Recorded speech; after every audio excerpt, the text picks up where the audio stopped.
శాసనసభ్యులు ఈ మధ్యలో అనేకమైన ఉత్తరాలు రాస్తాడు. ప్రజలేమో సమస్యలు తీర్చండి అని చెప్పి ఆయన ప్రజాప్రతినిధి ఎన్నుకుంటే ప్రజల సమస్యలు తీర్చడానికి బదులు ప్రజల సమస్యలను తీసుకెళ్ళి ప్రభుత్వం దగ్గర విన్నవించుకొని ప్రభుత్వం ద్వారా ఆ పనులను చేయించి ప్రజల యొక్క అవసరాలను తీర్చుకునే బాధ్యత ప్రజలు తనకు అప్పగించారు. కేవలం కేటీఆర్ గారు ఏం చేస్తున్నారంటే ఉత్తరాలు రాస్తాడు ఆయన, దానికి ఉత్తరం. ఎందుకంటే నామోషితనం ఉన్నట్టుంది. ఆయన ప్రభుత్వం దగ్గరికి వెళ్ళి సమస్యలు విన్నవించి మంత్రుల దగ్గర కానీ ముఖ్యమంత్రి గారి దగ్గర కానీ సమస్యలు విన్నవించి వాటిని ఆ సమస్యను పరిష్కరించాలని కోరడం ఒక ప్రజాప్రతినిధిగా తన ధర్మం. ఎంతసేపు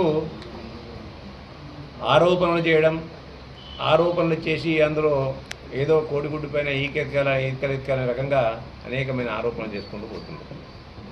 నిన్న మొన్న ఉత్తరం రాసిండు.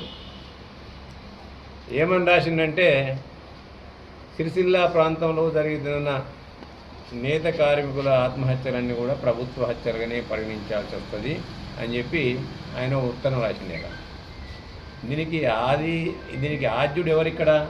ఈ సమస్యకు మూల కారణం ఇవ్వడనే సంగతి ఆయన మర్చిపోయినట్టున్నాడు. అలాగే ఆ సమస్యకు మూల కారణం ఈ ప్రాంతానికి గత 10 సంవత్సరాలుగా మంత్రిగా ఉండి నీవు పెట్టిన పీడనే తప్ప ఇంకోటి కాదు. అది ఇలా బంగారు తెలంగాణ పేరు పైన తెలంగాణ ప్రజల బతుకులన్నీ కూడా ఆగం చేసి ఇవాళ వాళ్ళ బతుకులను ఛిద్రం చేసిన ఘనత నీకు దక్కింది. ఇక్కడ ముఖ్యంగా మీరు ఈ ప్రాంతానికి ప్రాతినిధ్యం వహిస్తూ బతుకమ్మ చీరల పేరిట ఇలా సిరిసిల్ల పద్మశాలీలను బతుకులు ఆగం చేసి వాళ్ళను బజారు పేర్లు చేసిన ఘనత నీకు దక్కింది. అలా దాన్ని మర్చిపోయి ఇవాళ ఎప్పుడు కూడా వాళ్లకు ఇవ్వాల్సిన బకాయిలను ఇవ్వకుండా సకాలంలో ఇవాళ 275 కోట్ల రూపాయల బకాయిలు పెట్టింది నీ ప్రభుత్వం, నీ ఘనత.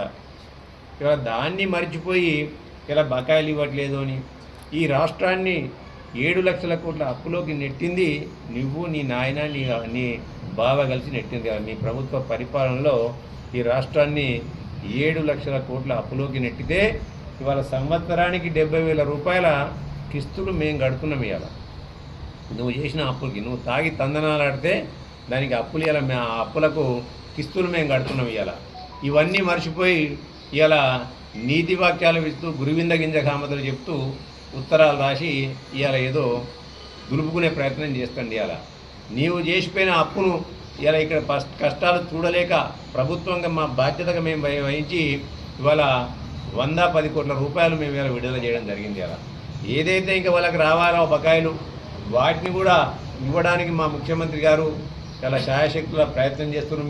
మీరు చేసిన అప్పులకు కిస్తులు కట్టుకుంటూనే ఇవాళ మేము ఇవన్నీ కూడా చేయడానికి మేము ప్రయత్నం చేస్తున్నాం. ఇవాళ ఈ ప్రాంతంలో ప్రాతినిధ్యం వహిస్తూ ముబ్బడిగా ఈ ప్రాంతాన్ని ఇవాళ దోచుకున్నాడు. ఇవాళ ఆ దోచుకున్నాడు ఈ ప్రాంతంలో ఉన్న పంచభూతాలలో దేన్ని కూడా వదిలిపెట్టలేయాల. మరి ప్రజలకైనా సహాయ సహకారాలు అందించినప్పుడే ప్రజలకు అందించిన పాపాన పోలే. ఇలా బతుకమ్మ చీరల పేరు మీద పద్మశాలిల బతుకులు బాగు చేస్తా అని చెప్పి వాళ్ళ బతుకులు బజారు పాలు చేసి వాళ్ళని అప్పుల పాలు చేసి ఇలా ఆగం చేసిందంతా నువ్వే.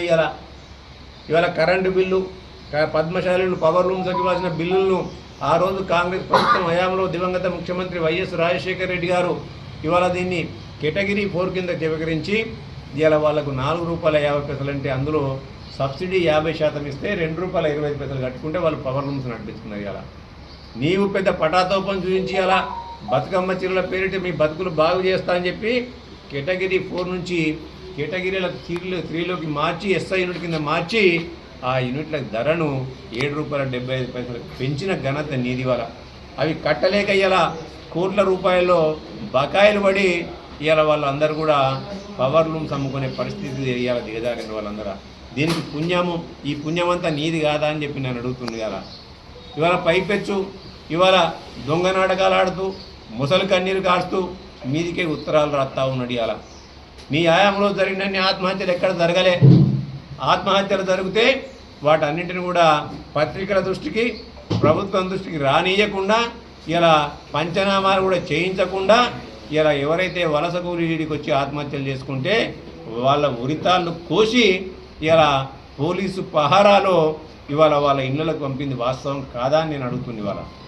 ఇవాళ మేము వచ్చిన తర్వాత పత్రికా స్వేచ్ఛ వచ్చింది, ప్రజాస్వామిక హక్కులు వచ్చినాయి, పౌర హక్కులు వచ్చినాయి, ఇలా పత్రికా స్వేచ్ఛ వచ్చింది. కాబట్టి మేము భారత రాజ్యాంగాన్ని గౌరవిస్తూ అన్నింటిని కూడా అందరికీ కూడా స్వేచ్ఛా స్వాతంత్రాలను కల్పిస్తే మీరందరూ కూడా ఇలా మాట్లాడుతున్నారు. ఇవాళ లేకుంటే నీకు మాట్లాడే హక్కు ఎక్కడిది? నీ హయాంలో ఒక్కసారి ఇవాళ నువ్వు ఆకలింపు చేసుకో అని చెప్పి ఇలా నేను కేటీఆర్ని అడుగుతుంది. ఇవాళ నీ హయాంలో ఇవాళ మాట్లాడనిచ్చినవా?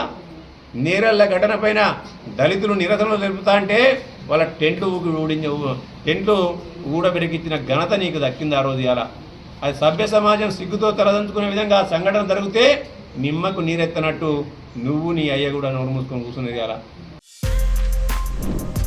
For more videos like this, subscribe Big TV channel.